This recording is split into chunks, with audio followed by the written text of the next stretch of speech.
बहुत पुराने समय की बात है। एक छोटे से गांव में एक गरीब मगर मेहनती लोहार रहता था।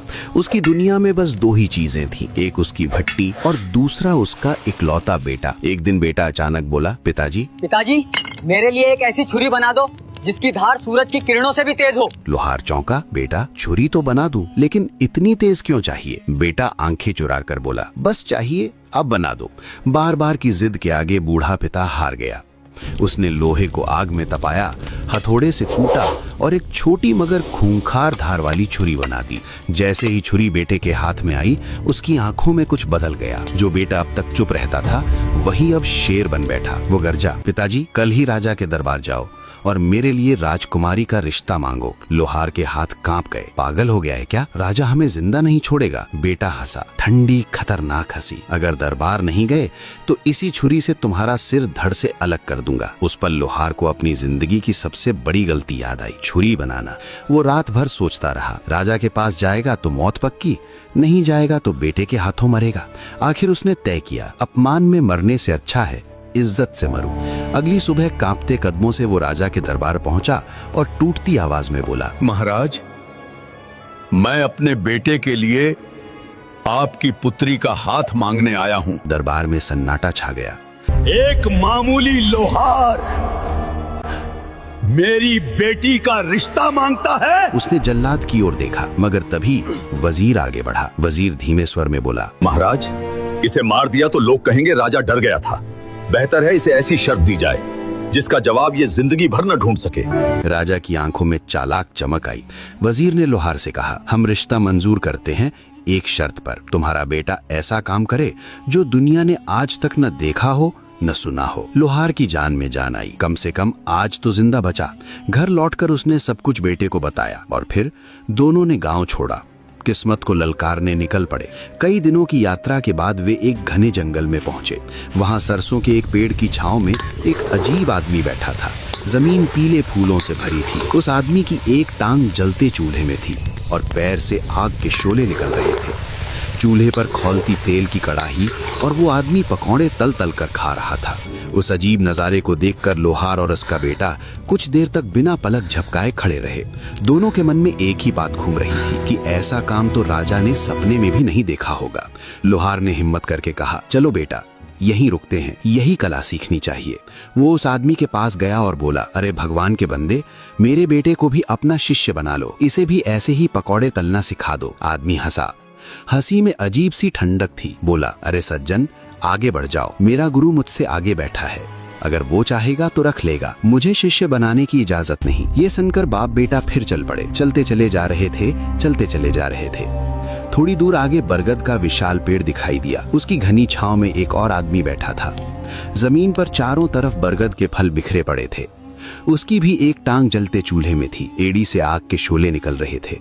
तेल की कड़ाही उबल रही थी और वो आदमी जलेबियां तल तल कर खा रहा था। लोहार और बेटा फिर सन्न रह गए। बेटे ने धीमे से कहा, पिताजी, ये तो पहले वाले से भी बड़ा कमाल है। दोनों ने सोचा, अगर ये नहीं देखा गया तो फिर कुछ नहीं देखा गया। लोहार फिर आगे बढ़ा, अरे भगवान के बंदे, मेरे बेटे को अपना शिष्य बना लो, इसे भी जलेबी तलने की विद्या सिखा दो। वो आदमी भी वही बोला, अरे सज्जन, आगे बढ़ जाओ, मेरा गुरु मुझसे आगे बैठा है, अगर वो चाहेगा तो रख लेगा, मुझे शिष्य बनाने की इजाजत नहीं। ये सुनकर बाप बेटा फिर चल पड़े। चलते चले जा रहे थे, चलते चले जा रहे थे। अचानक उनके कदम ठिठक गए। बेरी के घने पेड़ के नीचे एक तीसरा आदमी बैठा था। जमीन पर मीठे लाल सुर्ख बेर बिखरे पड़े थे। उसकी भी एक टांग जलते चूल्हे में थी और इस बार पैर के अंगूठे से आग निकल रही थी। चूल्हे पर गन्ने के रस से भरी कड़ाही रखी थी और वो आदमी गुड़ बना बना कर खा रहा था। लोहार और बेटा एक दूसरे को देख ही रहे थे कि दिल में आवाज आई, बस इससे आगे कुछ नहीं। लोहार ने आगे बढ़कर कहा, अरे भगवान के बंदे, मेरे बेटे को अपना शिष्य बना लो, इसे भी यही विद्या सिखा दो। आदमी ने पहली बार सिर उठाकर उन्हें देखा। नजर ऐसी थी जैसे आदमी को नहीं, उसकी नीयत को पढ़ रहा हो। थोड़ी देर चुप रहने के बाद बोला, ठीक है, मैं तेरे बेटे को शिष्य बना लेता हूँ। लोहार की जान में जान आई। आदमी ने सामने कमरे की ओर इशारा किया। वो रहा कमरा। ताला खोलो, अपने बेटे को अंदर बिठाओ और बाहर से बंद कर दो। लोहार ने बिना सवाल किए वैसा ही किया। जब वो लौटने लगा तो उस आदमी ने चाबियां अपने हाथ में ले ली और कहा, अब 1 साल बाद आना। इतना कहकर वो फिर गुड़ बनाने में लग गया और लोहार भारी मन से घर की ओर लौट पड़ा। उसे क्या पता था कि जिस कमरे में उसने अपने बेटे को बंद किया है वो कमरा नहीं, मौत का इंतजार खाना है। उधर वो लड़का कमरे में भूखा प्यासा बैठा रहा, सोचता रहा अभी कोई आएगा, दरवाजा खुलेगा, मुझे बाहर निकालेगा। लेकिन सूरज ढल गया, रात उतर आई और कोई नहीं आया। अब उसने ध्यान से कमरे को देखा। बस वही पल था जब उसके रोंगटे खड़े हो गए। फर्श पर हर तरफ इंसानी हड्डियां बिखरी पड़ी थी, खोपड़ियां, पसलियां, सूखी हड्डियां, जैसे ये कमरा किसी की कब्र नहीं, कब्रों का गोदाम हो। उसका खून जैसे जम गया। उसने सोचा, मुझसे पहले भी कई लोग यहाँ लाए गए होंगे और सब यहीं दम तोड़ चुके होंगे। आंखों में आंसू भर आए। मैं और मेरा बाप धोखे में आ गए। अब मैं भी भूखा प्यासा यहीं तड़प तड़प कर मर जाऊंगा। उसने खुद को भविष्य में देखा, एक ढेर इन्हीं हड्डियों के बीच। ये सोचकर वो फूट फूट कर रो पड़ा। काफी देर रोने के बाद जब दिल हल्का हुआ तो वो एक कोने में जाकर बैठ गया। तभी अंदर से एक आवाज आई, जब तक सांस है तब तक आस है। उसकी नजर जमीन पर पड़ी एक बड़ी नुकीली हड्डी पर गई, इतनी तेज कि छुरी भी शर्मा जाए।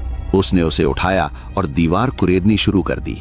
दिन रात बिना रुके मिट्टी गिरती रही, हाथ छिलते रहे, लेकिन हौसला नहीं टूटा। जैसे बूंद बूंद से घड़ा भरता है वैसे ही मेहनत रंग लाई। आखिर दीवार में इतना बड़ा सुराख हो गया कि एक आदमी निकल सके। लड़का कांपते कदमों से उस सुराख से गुजरा और दूसरी तरफ जो देखा वो किसी जन्नत से कम नहीं था। एक सजा धजा कमरा, हरे रेशमी पर्दे, कीमती लाल कालीन, बीच में नरम पलंग और जालीदार पर्दे के पीछे किसी खूबसूरत शरीर की सांसों की हलचल। जैसे ही उसने पर्दा हटाया उसकी आंखें खुली की खुली रह गईं। पलंग पर एक बेहद सुंदर लड़की गहरी नींद में सो रही थी। रेशमी गाल, लंबे काले बाल जो करवट के साथ लहराते थे। लड़का कुछ पल बस देखता ही रह गया। तभी लड़की की आंख खुल गई। अपने कमरे में एक अनजान नौजवान को देखकर वो घबरा गई और उधर लड़का भी सोचने लगा, अब कौन सी नई मुसीबत है ये। कुछ पल की खामोशी के बाद लड़की ने शांत स्वर में कहा, आओ यहाँ बैठो और बताओ तुम कौन हो और यहाँ कैसे पहुँचे थे।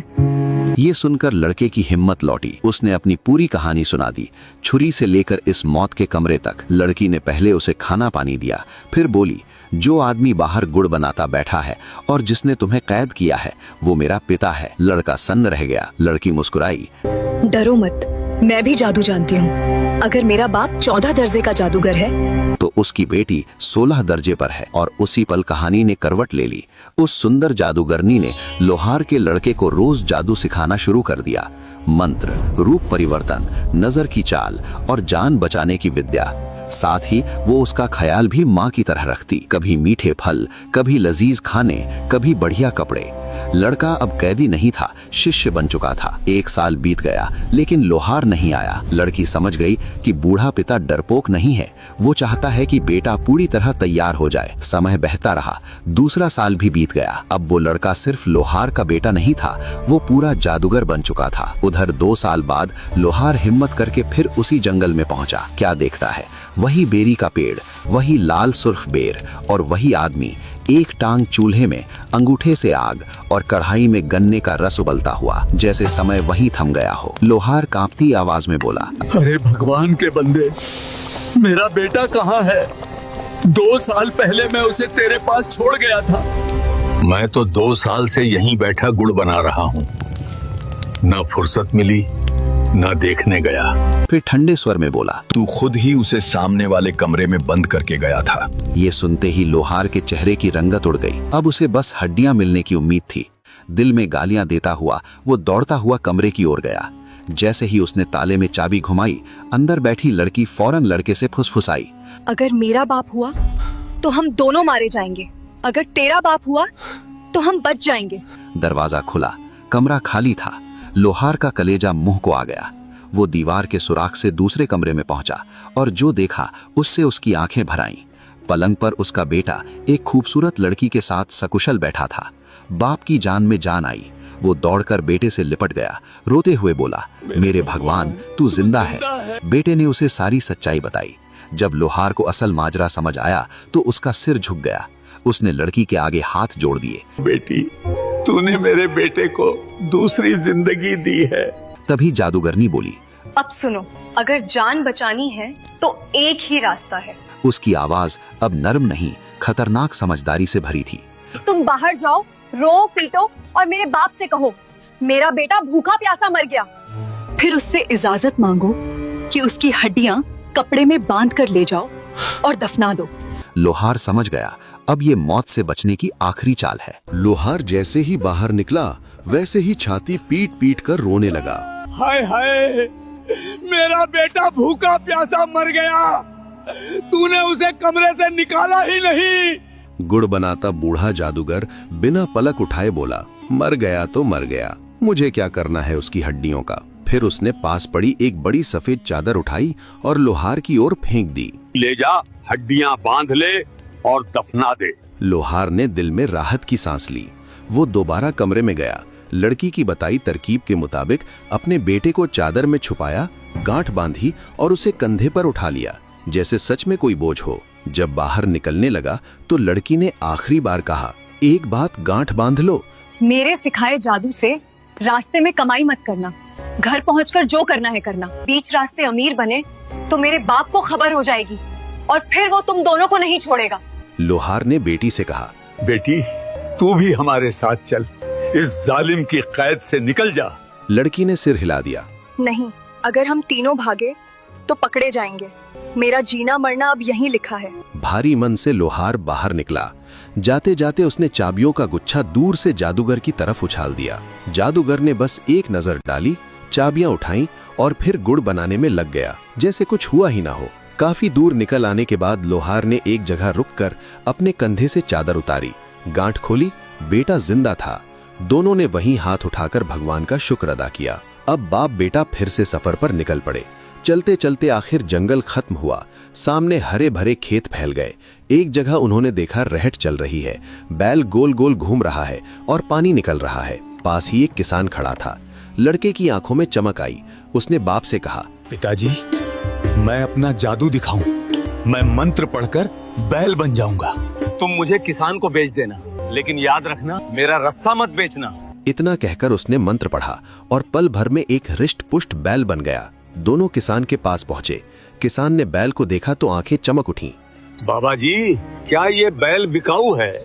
लोहार बोला, हाँ। क्या दाम लोगे? लोहार बोला, 500 रुपए। किसान कुछ सोचने लगा तो लोहार बोला, इसे अपनी रहट में जोड़कर देख लो, अगर मन भर जाए तो ले लेना।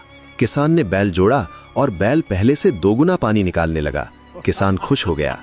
यहीं से एक छोटी सी गलती आने वाली थी जिसकी कीमत उन्हें बहुत भारी पड़ने वाली थी। किसान खुशी खुशी बैल खरीदने को तैयार हो गया। उसने रुपए गिनते हुए कहा, बाबा जी बैल ले रहा हूँ। लोहार बोला, हाँ, लेकिन एक बात याद रखना, बैल के साथ रस्सा नहीं दूंगा। किसान हंस पड़ा। कोई बात नहीं, नया रस्सा डाल लूंगा। 500 रुपए गिने गए। बैल बिक गया। लोहार बेटे के साथ थोड़ी दूर आगे बढ़ा ही था कि अचानक बैल ने रुख बदला। एक झटके में रस्सा तोड़ा और भागता हुआ सीधा लोहार के पास पहुंचा। पल भर में वो बैल फिर से लड़का बन गया। उधर किसान डंडा लिए हांफता कांपता पीछे दौड़ता आया। बाबा जी, मेरा बैल भाग गया, आपने कहीं देखा? लोहार ने बिल्कुल सादे लहजे में कहा, बैल अभी तो तेरे हवाले किया था, अब किधर गया मुझे क्या पता। किसान हक्का बक्का रह गया। उसके वहमो गुमान में भी नहीं था कि जिस लड़के के साथ लोहार जा रहा है वही उसका बैल था। बेचारा किसान सिर खुजाता हुआ लौट गया। लेकिन यही सबसे बड़ी भूल हो गई। लोहार और उसका बेटा जादूगरनी की चेतावनी भूल चुके थे। रास्ते में ही जादू से कमाई शुरू कर दी और उधर दूर कहीं बूढ़ा जालिम जादूगर सब जान चुका था। तो लड़का जिंदा है। वो दांत पीस कर बुदबुदाया, मेरी अपनी बेटी ने उसे जादू सिखा दिया और अब वो पूरा जादूगर बन चुका है। वो हंसा, सूखी खतरनाक हंसी। घर का भेदी लंका ढा गया। उसी पल उसने मंत्र पढ़ा और एक बूढ़े फकीर का रूप धर लिया। फिर उनसे पहले ही रास्ते पर जाकर बैठ गया। उधर लड़का पिछली कामयाबी से जोश में था। उसने बाप से कहा, पिताजी अब की बार बड़ा खेल खेलते हैं। मैं मंत्र पढ़कर ऊंट बनूंगा। पूरे 1000 रुपए मांगना, 1 रुपया भी कम नहीं। फिर सख्त आवाज में बोला, और मेरे साथ नकेल मत देना, ये बात कभी मत भूलना। इतना कहकर उसने मंत्र पढ़ा और देखते ही देखते ऊंट बन गया। लोहार ऊंट की नकेल पकड़े आगे बढ़ा। थोड़ी ही देर में वो उसी फकीर के पास पहुंचा जो दरअसल वही बूढ़ा जादूगर था। फकीर ने आंखें तरेरी। बाबा जी, क्या ऊंट बेचना है? लोहार खुश हो गया। हाँ, बेचना है। क्या दाम लोगे? 1000 रुपए। फकीर मुस्कुराया। उसी वक्त जेब से पूरे 1000 रुपए निकाले और लोहार के हाथ में थमा दिए। ऊंट बिक गया। अब लोहार को याद आया। वो बोला, लेकिन ऊंट के साथ नकेल नहीं दूंगा। फकीर की आंखों में एक चमक दौड़ गई। नहीं बाबा, मैंने मुंह मांगी कीमत दी है। ऊंट नकेल समेत खरीदा है। बस यहीं से मामला गरमाने लगा। इतनी तू मैं हुई कि राहगीर हुक गए। खेतों से किसान दौड़ाए, भीड़ जमा हो गई और जालिम जादूगर अपना जाल पूरी तरह फैलाने ही वाला था। फकीर ने भीड़ की तरफ देखकर ऊंची आवाज में कहा, लोगों, भगवान की कसम खाकर बताओ, क्या तुमने कभी सुना है कि जानवर बिक जाए और बेचने वाला उसे सौंपने से पहले उसके गले से रस्सा उतार ले? फिर उसने लोहार की ओर उंगली उठाई। देखो, इस आदमी ने पूरी कीमत वसूल ली है और अब एक जरा सी नकेल के लिए मुझसे झगड़ रहा है। उसकी आवाज में ऐसा दर्द था कि भीड़ पिघल गई। जब लोगों को पता चला कि झगड़ा बस नकेल को लेकर है तो सब एक सुर में बोल पड़े, गलत तो ये लोहार है। इतनी भीड़ के सामने लोहार की एक न चली। उसे ना चाहते हुए भी ऊंट की नकेल फकीर के हवाले करनी पड़ी। फकीर, जो असल में वही जालिम जादूगर था, नकेल हाथ में लेते ही मन खुशी से उछल पड़ा। अब ऊंट यानी लोहार का बेटा पूरी तरह उसके कब्जे में था। क्योंकि नकेल जादूगर के हाथ में थी, अब पहले की तरह भाग निकलना नामुमकिन लग रहा था। लेकिन वो लड़का अब मामूली शागिर्द नहीं था। 2 साल तक जादूगर की बेटी से सीखी विद्या अब काम आने वाली थी। उसने मन ही मन मंत्र पढ़ा और अगले ही पल ऊंट कबूतर बनकर उड़ गया। जादूगर के हाथ में पकड़ी नकेल फट से टूटकर जमीन पर गिर पड़ी। वो हड़बड़ा कर मुड़ा। ऊंट गायब था, सिर्फ नकेल मिट्टी पर घिसट रही थी। अरे चालाक! जादूगर दहाड़ा। उसने भी मंत्र पढ़ा और बांस बनकर कबूतर के पीछे उड़ने लगा। आसमान में शेर सवा शेर की लड़ाई थी। कबूतर ने नीचे झांका तो देखा कुछ औरतें घुटनों तक मिट्टी में धसी एक छप्पर में चिकनी मिट्टी निकाल रही हैं। जादूगर बस पंजा मारने ही वाला था कि कबूतर ने फौरन मंत्र पढ़ा और मेंढक बनकर छप्पर में जा गिरा। ये देखते ही जादूगर बगुला बन गया। वो उड़ता हुआ छप्पर में उतरा और चोंच मार मार कर पानी में मेंढक ढूंढने लगा। उसी छप्पर में एक नौजवान लड़की भी थी, गोरे हाथ, लंबी उंगलियां, मिट्टी निकालती हुई। मेंढक ने फिर मंत्र पढ़ा और देखते ही देखते छल्ला बनकर मिट्टी के साथ सीधा लड़की की छोटी उंगली में जा चढ़ा। अब बगुला चाहकर भी उसकी उंगली से छल्ला निकाल नहीं सकता था। थोड़ी देर बाद औरतें मिट्टी टोकरियों में भरकर सिर पर रखे अपने अपने घर चल पड़ी। बगुला उनके ऊपर ऊपर उड़ता रहा। जैसे ही वो लड़की अपने घर पहुंची, जादूगर फौरन बगुला छोड़ फिर से फकीर बन गया। वो उसकी चौखट पर आवाज लगाने लगा। लड़की आटा छानते छानते दरवाजे पर आई। फकीर बोला, बेटी, मैं आटा नहीं मांगता, मुझे तो वो छल्ला चाहिए जो तेरे दाएं हाथ की छोटी उंगली में है। ये सुनते ही लड़की भड़क उठी। तू कौन होता है मुझसे छल्ला मांगने वाला? जब लड़की की माँ के कान में ये तू मैं पड़ी तो वो भी दरवाजे पर आ गई। जब माँ को पूरी बात समझ में आई तो उसका गुस्सा 7वें आसमान पर पहुंच गया। वो शक की मिजाज औरत थी, बेटी पर बरस पड़ी। तू तो छप्पर से मिट्टी लेने गई थी, ये छल्ला तेरी छोटी उंगली में कहां से आ गया? बता, किस यार ने दिया है? अभी उतार इसे और फेंक दे, इससे पहले कि तेरे बाप को बताऊं और तेरे हाथ पीले कर दूं। बेचारी लड़की अजीब मुसीबत में फंस गई। डर के मारे उसने छल्ला उतारा और जमीन पर फेंक दिया। और यही तो फकीर का इंतजार था। उसने झपट्टा मारा, लेकिन उससे पहले ही छल्ला कबूतर बनकर उड़ चुका था। जादूगर दहाड़ा और फौरन बांस बनकर पीछे उड़ने लगा। आसमान चीरते हुए दोनों उड़ते रहे। आखिर राजा का महल दिखाई दिया। उस वक्त राजा कचहरी लगाए बैठा था। जैसे ही बांस कबूतर को पकड़ने वाला था, कबूतर सोने का तार बनकर सीधे राजा के ताज के भीतर जा छुपा। अब बांस वहां तक नहीं पहुंच सकता था। जादूगर फिर से फकीर बना और राजा के सामने आ खड़ा हुआ। ऊंची आवाज में बोला, महाराज, मुझे तुमसे कुछ चाहिए। राजा ने कहा, मांग, क्या मांगता है? फकीर बोला, तेरे ताज के अंदर जो सोने का तार है वो मुझे दे दे। राजा चौंक गया। मेरे ताज में सोने का तार? उसने हाथ बढ़ाकर ताज टटोला और उसी पल सोने का तार तस्बीह बनकर उसके हाथ में आ गया।